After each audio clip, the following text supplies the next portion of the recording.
ഇടതുപക്ഷം മഞ്ചേശ്വരത്ത് മികച്ച വിജയം നേടുമെന്ന് LDF സ്ഥാനാർത്ഥി KR ജയാനന്ദ ന്യൂസ് മലയാളത്തോട്. തനിക്കെതിരെയുള്ള നെഗറ്റീവ് വാർത്തകൾ കൂടുതൽ പ്രചാരണം തനിക്ക് മണ്ഡലത്തിൽ നൽകിയിട്ടുണ്ടെന്നും KR ജയാനന്ദ പറഞ്ഞു.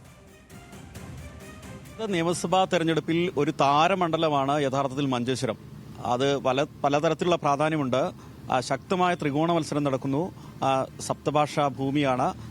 ഈ ഭാഷാന്യൂനപക്ഷങ്ങളുടെ ഒരു രാഷ്ട്രീയ തീരുമാനം എന്ന നിലയിൽ വളരെ പ്രസക്തമാണ് മഞ്ചേശ്വരത്തെ തീരുമാനം. അത് 3 മുന്നണികൾക്കും നിർണായകം കൂടിയാണ്.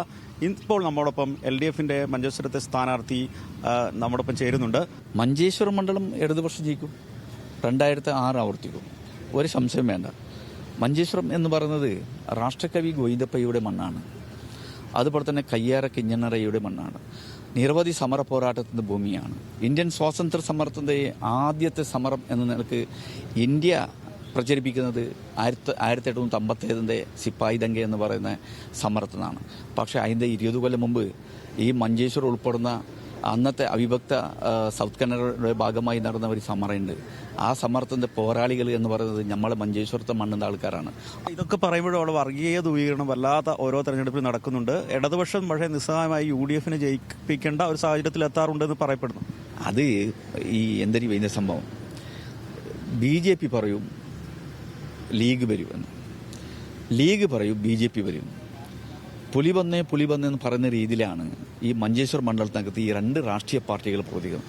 ഈ 2 രാഷ്ട്രീയ പാർട്ടികൾ മഞ്ചേശ്വരത്തെ വികസനത്തിന്റെ കാര്യത്തിൽ അദ്ദേഹം പറയലുണ്ട. വിദ്യാഭ്യാസ രംഗത്തെ വികസനം ഉണ്ടായത് ഇടതുപക്ഷം ഉണ്ടാകുമ്പോഴാണ്. നിങ്ങൾ പരിശോധിക്കുക. 1980 നായനാർ ഗവൺമെന്റാണ് രാഷ്ട്രകവി ഗോവിന്ദപ്പയ്യന്റെ പേരിൽ കോളേജ് കൊണ്ടുവരുന്നത് മഞ്ചേശ്വരത്ത്. CH കുഞ്ഞമ്മേട്ട ML ആയ 2006-11 ഇടയിലാണ് IHRD കോളേജും ITIയും മഞ്ചേശ്വരം വന്നത്. ഈ മഞ്ചേശ്വരം മണ്ഡലത്തിനകത്തുള്ള എല്ലാ +2 വിദ്യാഭ്യാസ സ്ഥാപനങ്ങളും വന്നതേപ്പാ ഇടതുപക്ഷ ജനാധിപത്യ മുന്നണി ഭരിക്കുന്ന മണ്ഡലത്തിൽ STPയുടെ വോട്ട് നിർണായകമാണ്. അവർ ഈ തെരഞ്ഞെടുപ്പിൽ പല തെരഞ്ഞെടുപ്പിലും പല തന്ത്രങ്ങൾ പയറ്റാറുണ്ട്. ഇത്തവണ STP വോട്ട് ചെയ്യുകയാണെങ്കിൽ നിർണായകമായിരിക്കും. അത്തരത്തിലൊരു വോട്ട് സ്വീകരണം LDFന്റെ ഭാഗത്തുണ്ടാവും. ഇല്ലല്ലേ. ഞാൻ ഒരു കാര്യം പറയാം. CPMക്ക് LDFക്ക് ഒരു നയമുണ്ട്. അത് വർഗീയതയ്ക്കെതിരായ നയം. അത് ഹിന്ദു വർഗീയത്തെ ആയാലും ശരി, മുസ്ലിം വർഗീയത്തെ ആയാലും ശരി, ഏത് വർഗീയത്തെ എതിർക്കുന്ന ഇന്ത്യൻ്റെ രാഷ്ട്രീയ പ്രസ്ഥാനമാണ് communist party of India, Marxist. അതിൻ്റെ ഒരു പ്രവർത്തകൻ എന്ന നിലയ്ക്കാണ് ഞാനീ പ്രവർത്തിക്കുന്നത്. അതുകൊണ്ട് വർഗീയ രാഷ്ട്രീയമായി ബന്ധപ്പെട്ടുള്ള ആൾക്കാരുടെ വോട്ട് നമ്മൾ വേണ്ടെന്ന് പറയുന്ന ആൾക്കാരാണ്. ഈ KR ജയാനന്ദയ്ക്കെതിരെ ചില പ്രതിഷേധങ്ങളുണ്ടായിരുന്നു. കഴിഞ്ഞ തവണയും തെരഞ്ഞെടുപ്പിൽ താങ്കളുടെ പേര് വരികയും അവസാന നിമിഷം മാറുകയും ചെയ്തു. ഇത്തവണയും പേര് വന്നപ്പോൾ വലിയ പ്രതിഷേധം ഉണ്ടാകുന്നു. പാർട്ടി ഓഫീസിലേക്ക് ഉൾപ്പെടെ പരാതിയുമായി എത്തുന്ന സാഹചര്യം ഉണ്ടായിരുന്നു. ഇത് ഒക്കെ ബുദ്ധിമുട്ടാവും? ഒരു ബുദ്ധിമുട്ടില്ല. എന്തെരിവാ, രാഷ്ട്രീയ പ്രവർത്തനം നടത്തുമ്പോൾ എതിർപ്പ് സ്വാഭാവികമാണ്.